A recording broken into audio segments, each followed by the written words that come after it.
Hello, everyone. Thank you so much for taking the time to be with us today, and welcome to PREA, Understanding Trauma and Planning for a Trauma-Informed Approach. Whether you're just beginning your career in corrections or have many years of experience, language and terms continue to change and evolve. Some of you may have heard the term trauma-informed before. For others, the term may be less familiar, even a little confusing. Whatever your experience level with this term, we welcome you today as we take a look at understanding trauma and learning about what it means to have a trauma-informed approach to your work when interacting professionally with all people in your custody, including survivors of sexual abuse or sexual harassment. Now, let's meet our trainers for today. Hello, everyone. I'm Marcela Rojas Salas. I'm the project coordinator for Valor US, and I use she, her pronouns. I'm joined by my colleagues here at JDI. Hello, everyone. My name is Chris Mady. I use he, him pronouns, and I'm a senior program officer with Just Attention International. And I am Matthew Van Winkle. I use he, him pronouns, and I am a senior program officer with Just Attention International. And a little bit about Valor US. Valor US leads a national movement to end sexual violence in partnership with survivors and other anti oppression movements through a multifaceted approach of prevention, intervention, education, research, advocacy, and public policy. Thank you, Marcella. And Just Attention International, or JDI for short, is a health and human rights organization that seeks to end sexual abuse in all forms of detention. It's JDI's core principle that when the government takes away someone's freedom, it takes on an absolute responsibility to protect that person's safety. No matter what crime someone may have committed, rape is not part of the penalty. We're speaking to you today as part of the California Advancing PREA project, funded by the California Office of Emergency Services. This project allows Valor US and JDI to offer support and guidance to California's state and local correctional institutions and California rape crisis centers on how to build strong relationships with one another. Through the California Advancing PREA project, we provide guidance on how to create sustainable agreements and protocols for the provision of victim services to survivors. Early in the project, the California Advancing PREA team focused on fundamental culture change on both the corrections and the advocacy side. Over time, rape crisis centers have put many MOUs in place between state, local, and youth facilities. Although much progress has been made, we understand that there continues to be a gap and challenges in the services available to incarcerated survivors in our state. We'll be covering a lot of ground today, starting with some of the facts around sexual abuse behind bars, including the definitions and dynamics of abuse in detention. We'll then spend time talking about what trauma is and its effects on a person. We'll touch upon trauma-informed approaches that we hope you can use in your work. And finally, we will talk about vicarious trauma. You'll hear us using the words incarcerated survivor during this training when we refer to people in custody who have been victims of sexual abuse at any point in their lives. We would encourage you to adopt this language as part of having a trauma-informed approach to your job. We'll be talking more about what that means later on. Let's begin by taking a look at the problem of sexual abuse in detention and how the Prison Rape Elimination Act, or PREA, requires facilities to make emotional support services from outside victim advocates, such as a rape crisis center, available to anyone who has experienced sexual abuse, no matter when or where it occurred.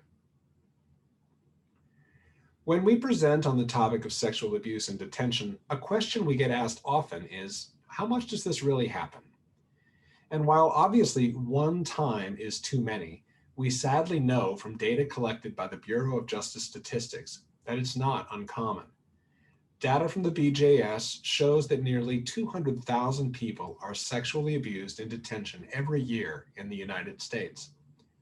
To break that data down further, in 2011, 8,763 people filed a report of sexual abuse in detention, and 902 of those reports were substantiated, In other words, out of every 1,000 incidents of sexual assault that occurs in detention, only about 44 survivors will report the abuse, and then only 5 of those reports will lead to a substantiated investigation.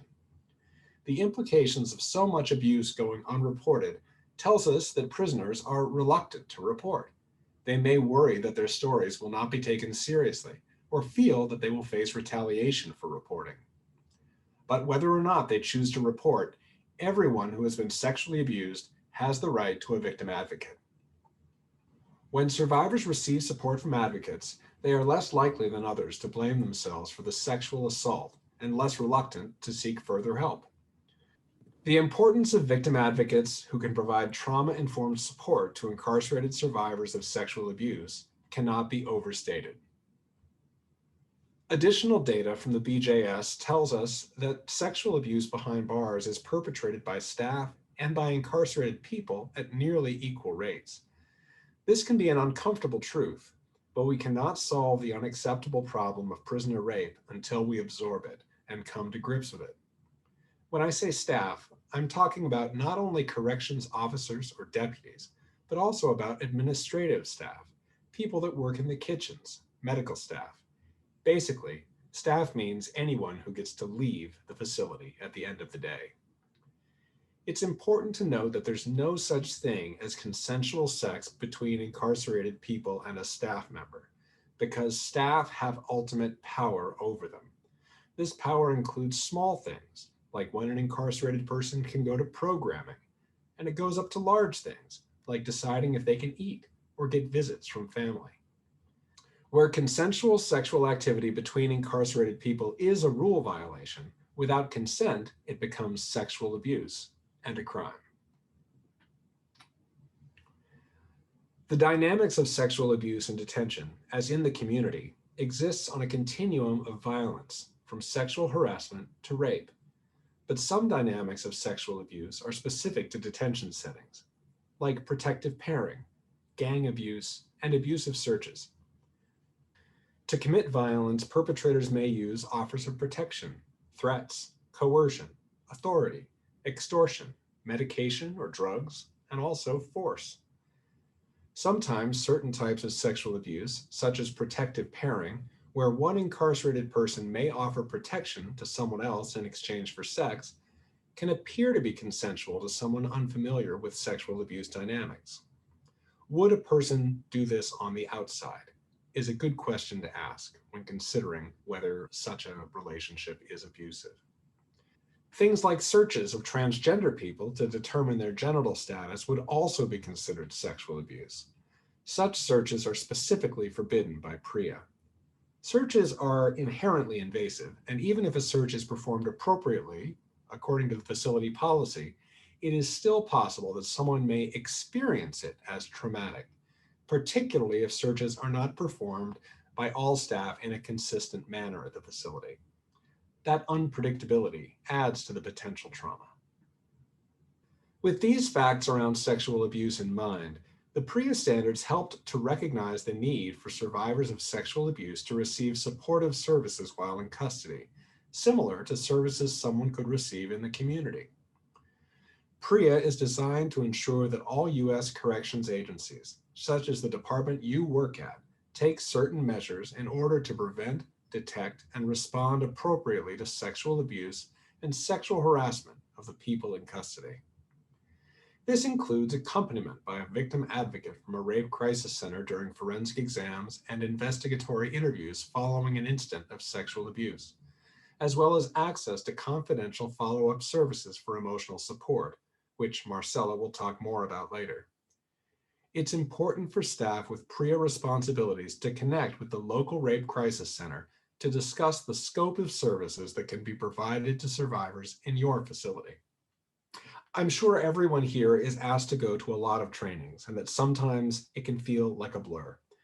My hope for today is that this training will be helpful and meaningful, in part because the topics we'll discuss today have the potential to help you change lives. Frank, who is a member of JDI's Survivor Council, is a survivor of sexual abuse in a jail, and says here what PREA means for him. As Frank says, Prisoner rape is not just a statistic for those of us who have lived through it. It is a life-shattering experience. But the PREA standards have filled me with hope that no one will have to experience what I went through. As we move through the day, let's keep people like Frank in mind and remember that we're here to prevent anyone else from having to endure what he did. Thank you, Matthew. So just like what Frank said, while we can talk deeply about the statistics around sexual abuse, it's also important for us to understand what trauma is more generally and how it affects people so we can better respond to someone in our care when they disclose that they've been sexually abused or sexually harassed. So to start off, what is trauma? Trauma is something that overwhelms our capacity to cope or to deal with a specific situation. It's something that affects the whole self, our physical, emotional, intellectual, and spiritual self. So just take a moment to think about some examples of trauma. Many things are considered traumatic events. Things like the threat of death, a physical assault, and sexual abuse and sexual harassment, all are things that are out of our control when they happen to us. And all of these are examples of different traumas. Trauma may look different for different people, and how someone experiences a traumatic event may vary greatly. Trauma has a huge impact on how our bodies and our minds react. This is not simply because of the event itself, but also because of the way our brain reacts during and after a traumatic event. During a traumatic event, the brain releases an incredible amount of chemicals into our body. There are several main chemicals that are released during traumatic events. The first ones are catecholamines or adrenaline. These are the hormones that are going through our body that help with the fight, flight, or freeze response. The other hormone that is released during a traumatic event is cortisol. Cortisol levels are going to affect the amount of energy that the body has to fight back or to try to flee a situation. As traumatic events often involve physical pain as well as emotional pain, two other hormones might be released, one of which are the opiates or the body's natural morphine. This is released by the body to try to compensate for physical and emotional pain that's going on due to the trauma. Oxytocin is also released. The oxytocin is trying to increase positive feelings. When all these hormones are released in the body, they have a huge effect on our ability to respond to an event, as well as on our memory. There are two parts of the brain that help us form and encode sensory information and emotions into memory at any time. These are the hippocampus and the amygdala. The hippocampus is the structure in the brain that processes information into memories. It takes all of the different sensory information that's going around for someone, and then it organizes that and categorizes this information. When we're experiencing anything that's emotionally charged, such as a sexual assault, it is the amygdala that helps us process this information. However, the catecholamines, the cortisol, the opiates, and the oxytocin that we just mentioned before all have strong effects on the hippocampus and the amygdala, and they make it difficult for our brains to store memories and for us to plan rationally as we normally would. This means that memories of a traumatic event are going to be fragmented when they're stored within a victim's brain. And that means that the recall of these memories are going to be slow and difficult. Dr. Rebecca Campbell, who has studied the way our bodies react during and after sexual abuse, offers an example of what happens to memories when we experience a traumatic event. She describes the memories that are stored when a trauma happens as if you were taking notes during a very long presentation, but on tiny Post-it notes for the entire day. By the time that you finish that training, by the end of the day, you would have many, many Post-it notes. And at the end of the day, she said it would be like as if you took all those Post-it notes where you've carefully tried to write down everything that you learned, and you took those Post-it notes and you scattered them over a very, very messy desk, and then you walked away. And then you tried the next day to go back and find all those Post-it notes and put them in the correct order. It's going to be very difficult to do that. Perhaps you are having trouble finding some of the notes, or you find that they're out of order. This is very similar to how someone who has just experienced a traumatic event is going to try to put the pieces together of their memory of the event, because the information and memories have been scattered and stored in a place in a way that's not how we normally store and organize our memories. However, what we know about the accuracy of the information that these memories are there is that they are correct, but the storage is just disorganized and fragmented and therefore difficult for someone to share in a chronological way, which is what we often ask survivors after an assault to do. So let's look at this in a real life scenario. An incarcerated person in your care tells you that they were sexually abused last night. They tell you that they're starting to doubt what really happened to them because they can't remember everything. They do remember saying no and that sexual acts were performed without their consent. They express anger and frustration about their inability to remember parts of the assault. So just take a minute to think about how this relates to what we just talked about regarding memory formation. Then think about how you might respond to that person. From this scenario, you can see that what many survivors experience, that they are struggling to remember details of what happened. Like many survivors, they're also expressing their frustration about not remembering everything. This is why how we respond is so vital. We would, of course, want to follow our first responder duties, but we would also want to respond empathetically to the survivor. This would be an opportunity for us to respond to this person by letting them know that what happened to them is not their fault, that you take what they're telling you seriously, and you can even let them know that it's normal not to remember pieces of the sexual abuse. What they are experiencing is the brain's way of processing their trauma. Where many of us have been taught about the fight or flight response, as a whole, we are beginning to have much more of an understanding that this response is actually fight, flight, or freeze. This freeze response happens because of the hormonal fluctuations that are happening in the body that we spoke about earlier. These hormonal fluctuations can trigger what's essentially an entire shutdown of our body. This is called tonic immobility, or what's sometimes referred to as rape-induced paralysis. Tonic immobility, like other reactions to trauma, is an autonomic response, meaning that it's uncontrollable. This is not something that someone decides to do. It's not someone playing dead. This is an evolutionary response because sometimes it's the safest thing to do and will protect someone's safety when fighting back or fleeing might mean that they might experience more harm. Sometimes fleeing will mean a chase, or a fight might mean there'll be greater physical injury. Therefore, our bodies have been wired for a freeze response because that may be the safest thing. Tonic immobility is not something people choose to do, and similarly, it is not something people can train not to do. Tonic immobility results in rapid breathing, eye closure, and muscular paralysis. Someone who is experiencing tonic immobility cannot move, not their hands, not their arms, not their legs.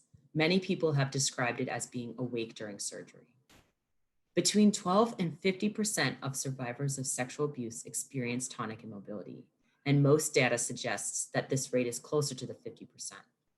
We also know that this response is more common in people who've experienced prior sexual abuse.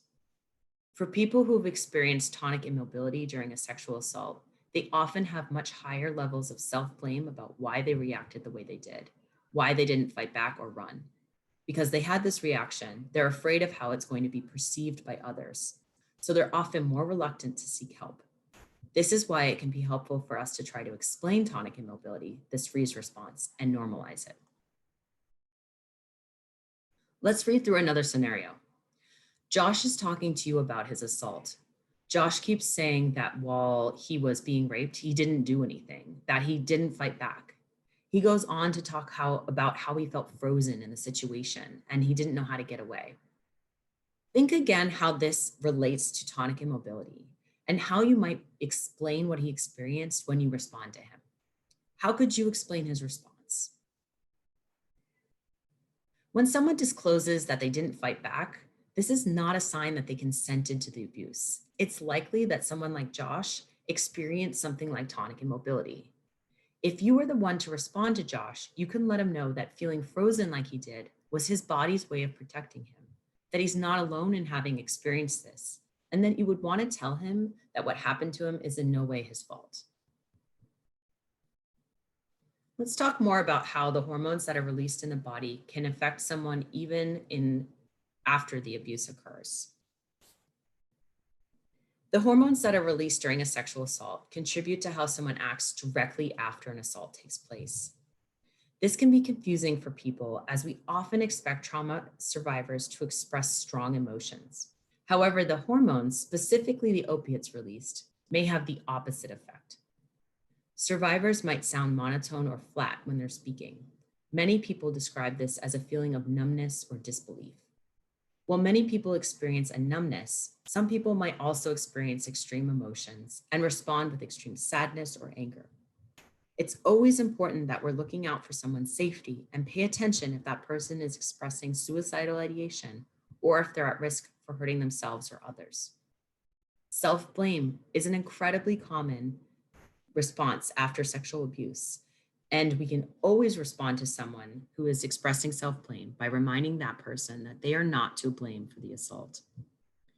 Many people find that they also have difficulty sleeping, and others may find that they have difficulty completing daily tasks like showering and eating meals. It can be helpful to acknowledge to a survivor that these are common reactions to trauma and abuse, and to help connect them with supportive services. Sexual abuse also has long-term effects on a survivor. The trauma following a sexual assault causes an individual's natural alarm system to no longer function as it should. For some, this means they may experience hyperarousal, where they're incredibly jumpy, especially when around others, if there are loud noises or a lot of movement around them. This can be a difficult symptom to try to manage in detention settings, as there is a lot going on at all times. Sexual abuse can also greatly affect someone's sense of safety. If the abuser was someone that person knew, they may no longer know who to trust or who is a safe person. This is especially true if the abuser was a friend or someone who has authority, such as a staff member at a facility. This also makes it difficult for someone to know who to go to for help and who to trust with providing genuine support.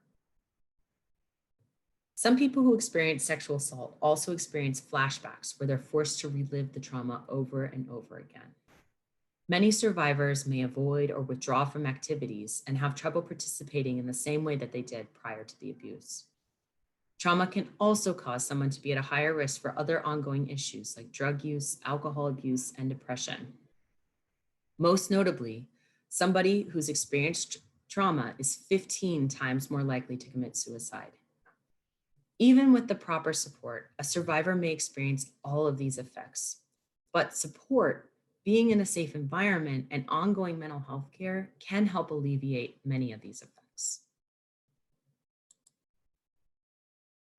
Unfortunately, we know that in a prison or jail setting, the impact of trauma is compounded for survivors who are behind bars.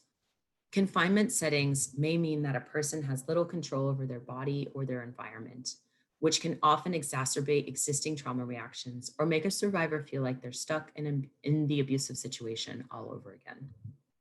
People are isolated from their friends and family when they're in detention settings. They have limited access to a support system, and this can make the recovery and healing process even more challenging. Survivors may have ongoing contact with the perpetrator and may face retaliation for coming forward. The fear of retaliation may hinder survivors from reporting the abuse. All of these factors can make it incredibly difficult for survivors to heal after sexual abuse and are important for us to look out for so that we can connect a survivor to the proper care. Trauma shows up in facilities in ways that are not always obvious. A survivor's immediate response in the aftermath of trauma are complicated and are affected by their own experiences and their access to support systems and resources, their coping skills, and the response of the larger community in which they live. Staff can help keep facilities safer by helping survivors deal with trauma and by helping other staff understand some of the ways and some of the things that they might be seeing. Let's look at a few examples about the way someone may respond and how that response might be perceived by staff. A survivor's response to trauma may result in difficulty maintaining eye contact during investigative interviews. Maybe this interview is related to a fight that they witnessed between two incarcerated people. This might be perceived as rude or like they're a liar, But it's important to be mindful that the difficulty maintaining eye contact can actually be a symptom of trauma. Another thing to note that we talked about earlier is that survivors may become distrustful of authority figures. So, for example, if a deputy had said that they would follow up with an incarcerated survivor on the status of their report by the end of their shift, but they never did, um, you might find that a survivor is overheard loudly telling another person that staff here don't care about us. And when someone hears that, that might be perceived as disrespectful. To avoid this, staff could remind them of the process following a report and ensure that they are provided with the information and an update as soon as possible. Survivors also may have difficulty controlling impulses. So, for example, that person may cry during an investigative interview, then start laughing a few minutes later, and then speak out in an angry tone. Although this may be perceived as out of control, it's important to normalize these changes in emotion, especially after an assault. So these are just a few scenarios to think through, and it's always important to think about how someone is acting and how it might be perceived, and really just try to think about it in a lens of what maybe happened to this person and why are they reacting the way that they are. So I'm going to turn it over to Marcella now, who's going to talk to you about how you can use this information to better communicate with survivors who are in your care. Thank you, Chris. So we've mentioned trauma-informed approaches in care earlier in this training, and we're going to go ahead and dive into talking about what it looks like to implement a trauma-informed practice in your jail or in your prison. So let's take a look. A trauma-informed approach can be implemented within any institution. The first step to cultivating a trauma-informed approach is understanding the effect trauma has on survivors of trauma and on survivors of sexual abuse in particular.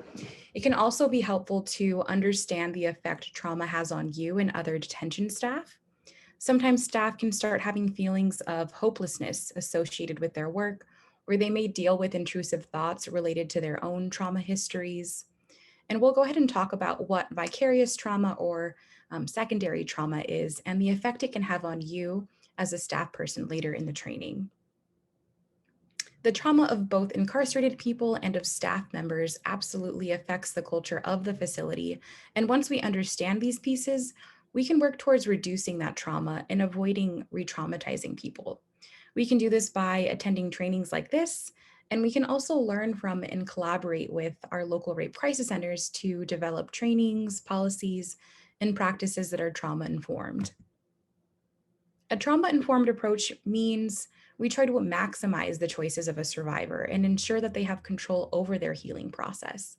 It also means that we try to understand different populations and try to be culturally responsive. It means that we're taking care of ourselves and seeking to make our whole environment a safer place.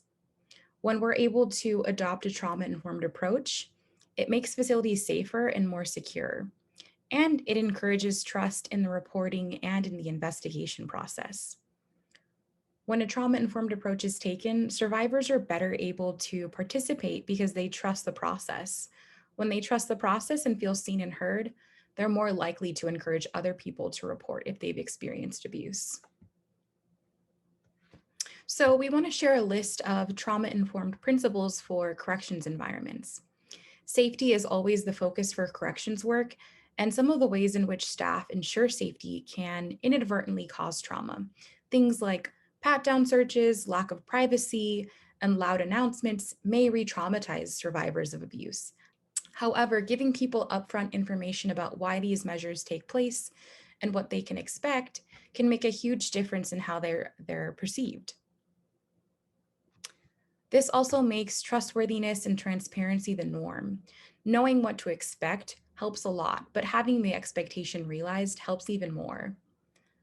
Following through on policies, maintaining consistent practices, and always adhering to appropriate boundaries across all staff is integral to institutionalizing trauma-informed principles.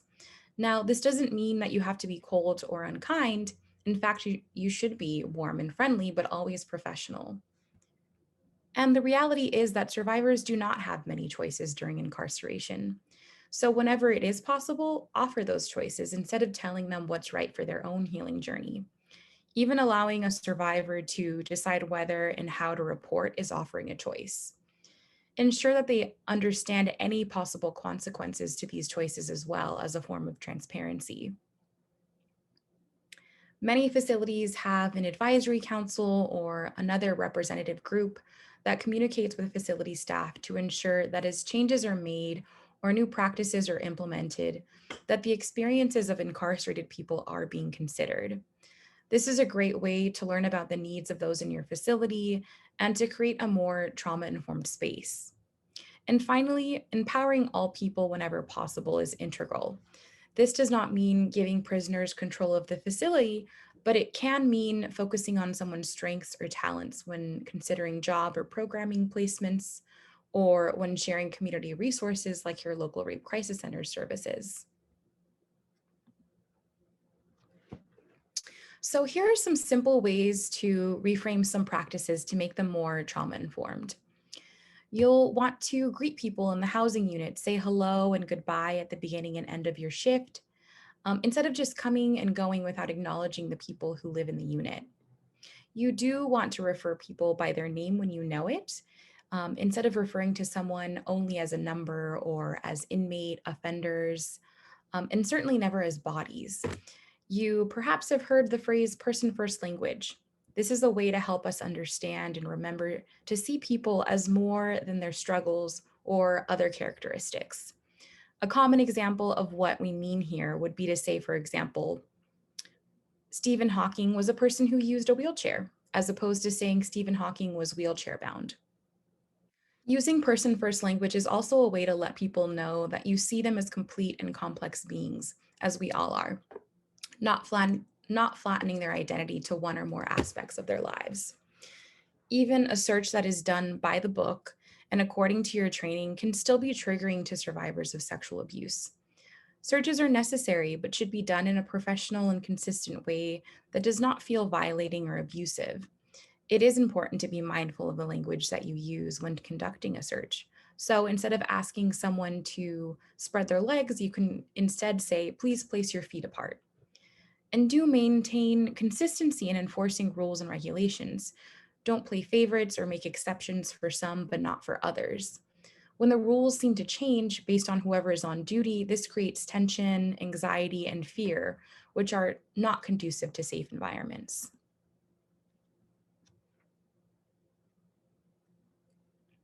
Receiving a disclosure or a report of sexual abuse or sexual harassment can sometimes be scary and intimidating. You have a person who may be in distress telling you about a traumatic event that happened to them, and you have to remember all of your responsibilities while avoiding a potential crisis and making sure that they feel seen and heard. And as with many things, it helps to take a deep breath and go one step at a time. Remember, it's not your responsibility to investigate the report or to determine whether the survivor is quote unquote telling the truth. And while you're doing this, you'll want to keep in mind that the survivor may not even feel safe to disclose many details of what happened to them. So your role in this situation is simply to take the report seriously, document any information the survivor shares with you, and follow whatever first responder protocols your facility has. It's also best practice to collaborate with your local rape crisis center when developing or updating first responder protocols to ensure that they are part of the process and that survivors have access to a confidential victim advocate. It's likely that your facility's first responder duties are similar to what is shown here on this slide, which comes from the PREA standards. This the first step is always to ensure the victim and abuser are kept separated and to collect whatever basic information you can. And remember that only trained investigators should be interviewing or asking detailed questions. The second step is to preserve and protect any crime scene evidence. Do not collect any evidence unless you are specially trained to do so. Any mistakes in evidence collection can corrupt it and may seriously hinder in an investigation. Depending on when the abuse took place, the third step would be to protect any physical evidence on a survivor's body. Asking the survivor to not eat, drink, shower, or use the restroom can help. And do not attempt to collect evidence as it may become contaminated. However, if the survivor needs to use the restroom, collecting urine and toilet paper may prevent losing valuable evidence. If a survivor is going to be transported for a medical exam, part of your duties may also be to make sure that the survivor knows that a victim advocate can accompany them during the forensic exam and also during the investigatory interviews. It can be nerve wracking to have someone share their trauma with you. It can be hard to know how to respond, and in your professional role in custody operations, it can feel particularly uncomfortable. So much of your training is around facility security. When something unexpected arises, such as learning firsthand that a person in your custody has been sexually abused, it can make you feel like you're being asked to do two things at once. Obviously, you have to fulfill your duties according to protocol, but the language that you use with a survivor in detention matters. Using trauma informed language signals to the survivor that you know what happened to them is unacceptable and was not their fault. And when they feel that the facility has their back, they're more likely to participate more fully in the investigation. That can help greatly in identifying perpetrators and ensuring that your facility stays safer and more secure in the future. The kind of response a survivor receives while they report can highly influence not only how they feel about filing a report and participating in the investigatory process, but also their overall own healing journey. Survivors often already feel guilt and shame without others responding negatively to their experience. So it's our responsibility to make sure that our responses do not contribute to a survivor believing that what happened to them was their fault, that they were asking for it, or that they could have done X, Y, or Z to prevent the assault. So here are some examples of things that someone may be thinking or feeling that could be very harmful for a survivor to hear and can often discourage survivors from reporting the abuse and participating in the investigation. Really being able to reframe our response to be trauma informed can make a huge difference. So we do want to say nobody deserved to be sexually assaulted instead of saying, well, why didn't you do X, Y, or Z? We do want to respond by thanking the survivor for telling us, but we don't want to say, you didn't report right away, so this probably won't go anywhere. We do want to say you did nothing wrong and avoid saying what you should or shouldn't have done is X, Y, or Z.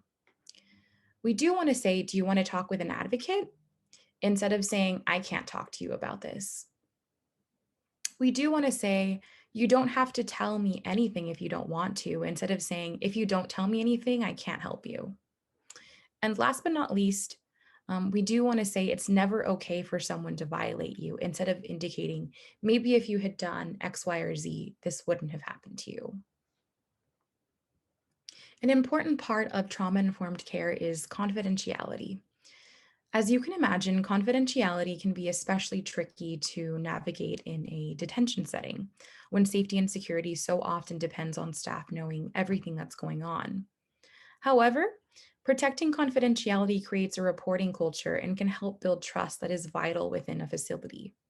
If a survivor knows that their experience will remain confidential, or at least that the person they chose to disclose to will only share the details of the assault with a select few staff on a need to know basis, they may be more likely to choose to report the assault. It also helps to ensure the safety of the survivor, protecting them from retaliation and ongoing abuse and harm. There are several key ways that you can protect confidentiality of survivors in your facility while still being mindful of safety and security. Three areas where staff can work to protect confidentiality are in the intake process, during an investigation, and in a survivor's contact with the Rape Crisis Center. So, how can staff use trauma informed practices at intake? At intake, a lot of sensitive information is gathered from an incarcerated person. While this information is collected to ensure vulnerable individuals are housed safely, it is vital that the information only be shared with those that need to know it and is kept as confidential as possible. So, one way to help make prisoners feel more comfortable during the intake process is to let them know that these sensitive questions are asked to everyone and that they are not being singled out. As intake staff know, many times those who are incarcerated are very wary to truthfully answer some of these questions, as they may not trust their information is being handled in a sensitive manner, and they may feel unsafe in answering intake questions. Asking someone if they have experienced sexual abuse before is never an easy question to ask, and it's never an easy thing for someone to answer. It can be helpful to explain how the information will be used, who will know it, and what may need to be reported at the top of any intake. This can help all prisoners and those who are survivors in particular feel comfortable sharing this information. It's especially important that people know that their experiences and their identities will not be shared with other incarcerated people or with staff who don't need to know their information. If someone does disclose that they're a survivor of child sexual abuse or adult sexual abuse, this is also an opportunity to ensure that they know that they have the right to speak with an advocate from a rape crisis center, regardless of when the abuse occurred. If you are able to, you can also offer to help facilitate that conversation and ensure that they have access to ongoing support while they're in custody. Another place where confidentiality is especially important is during the investigatory process. If you are a first responder to someone disclosing sexual abuse or sexual harassment, or if you are the one investigating the abuse itself, it is vital that that information only be shared with key staff on a need to know basis.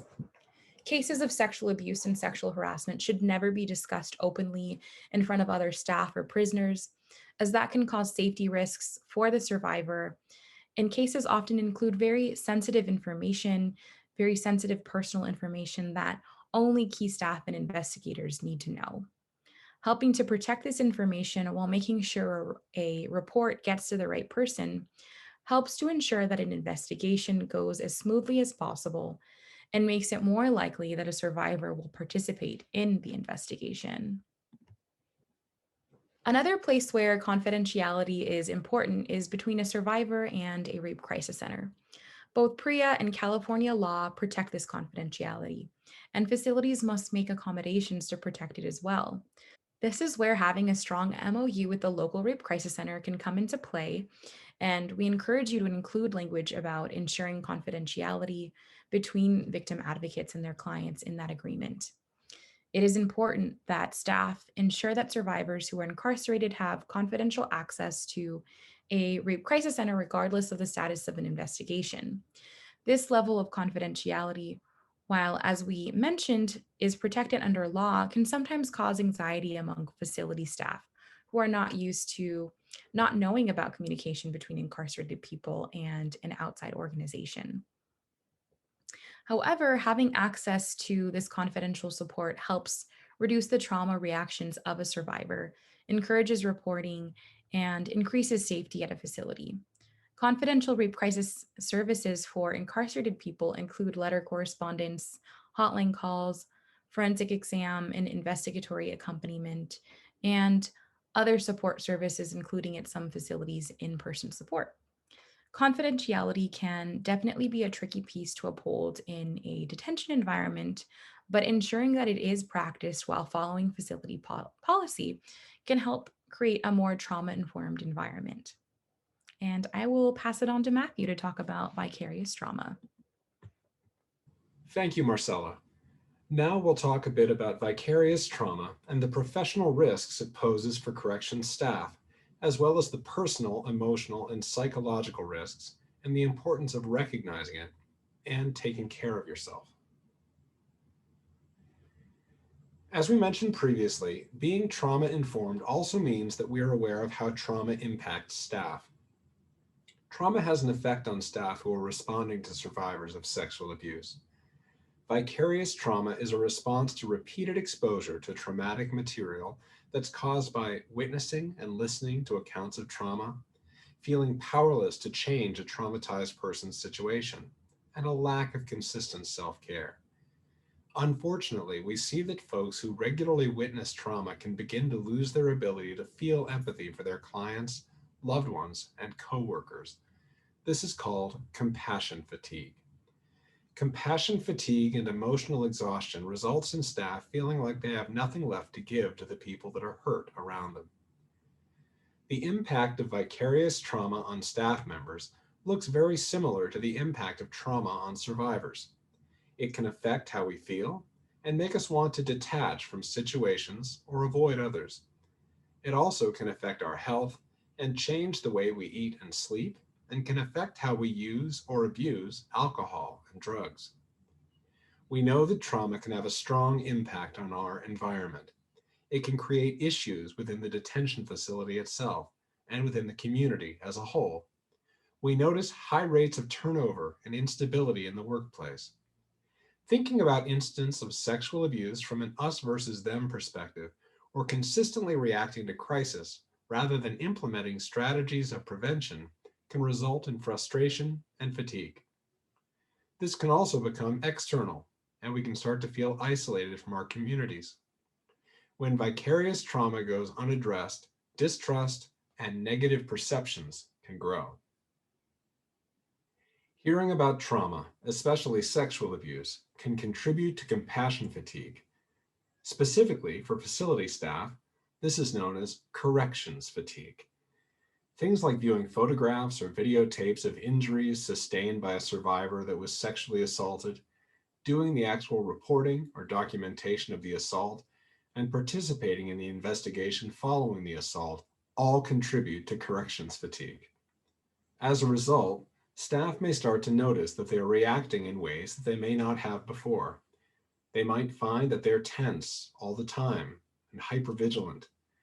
This could look like staff constantly looking at everything around them, ready for danger at any moment, even when they're at home and in a safe environment.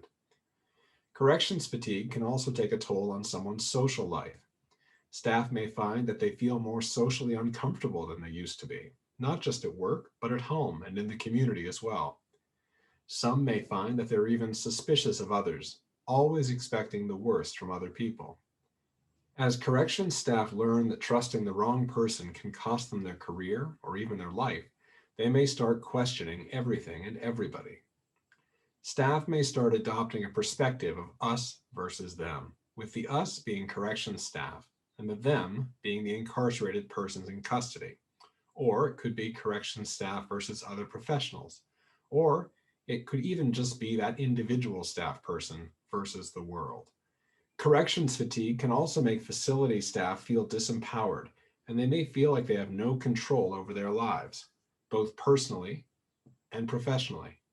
For others, this may make them feel above the rules. And finally, one of the cornerstones to compassion fatigue is when people who see trauma day in and day out start to feel emotionally disconnected, both from their own emotions and their ability to empathize and recognize other people's emotions. The negative impacts of vicarious trauma and corrections fatigue are why it is so important that we keep an eye on ourselves and on others in our lives. Experiencing vicarious trauma does not mean you're weak. It means that you work in an incredibly difficult field where you witness a lot of trauma. But corrections fatigue is something we can work toward reducing. There are a few things we can do to help ourselves manage the impact of vicarious trauma, both while we're at work and in our personal lives. The first thing we can do is to simply acknowledge that doing this kind of work will affect you. It is not easy work, and it will have an impact on your life. From there, you can try to set realistic goals for yourself and your work. This may mean knowing when you need to take care of yourself, when you need to take a break, when you are taking work home with you. If you can, try to create and maintain a self-care plan and work-life balance. We'll talk more about self-care shortly. It can also be helpful to recognize the value of your work and the positive role you can have in a person's life. This value is especially present if you're responding to someone after they've been abused. You do make a positive difference, even when some days it doesn't feel like it. Vicarious trauma and corrections fatigue are also exacerbated by our own past traumas. The more you can be mindful of warning signs and changes in your thoughts or behaviors, both at work and at home, the better, so that you can keep up with your care routine. This is where it is so important to also recognize any past trauma that you yourself may have experienced and to make sure you're getting help when you need it. Don't underestimate the power of reaching out for help.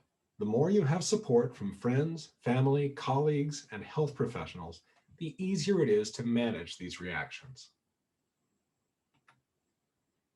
As we mentioned before, a huge piece of managing the impact of vicarious trauma is creating a plan for self-care. People often use the term self-care without really diving into what it means and what it can look like. It's different than stress management, which is done after something happens. Self-care activities are done on an ongoing basis and are intended to help promote and maintain personal well-being throughout your life. For example, eating healthy foods is an example of physical self-care. Connecting with others and maintaining relationships outside of work can be a part of emotional self-care. We hope that you're able to stay aware of ways to take care of yourself as you strive to fulfill your professional responsibilities to provide access to the people in your custody to trauma-informed support services from your local rape crisis center. We'll be happy to take any questions that might come up for you later as you think about what we've talked about today. PREA, a guide to working with rape crisis centers, was initially developed for CDCR. However, it contains content that's relevant to all corrections staff in PREA roles, or those who seek to better understand PREA, vulnerable populations in their facilities, as well as the role of victim advocates. There are answers to lots of questions at JDI and Valor's websites, and the PREA Resource Center is a tool that we ourselves turn to often for clarification and insight. We want to thank you for your time and attention today. This concludes today's presentation.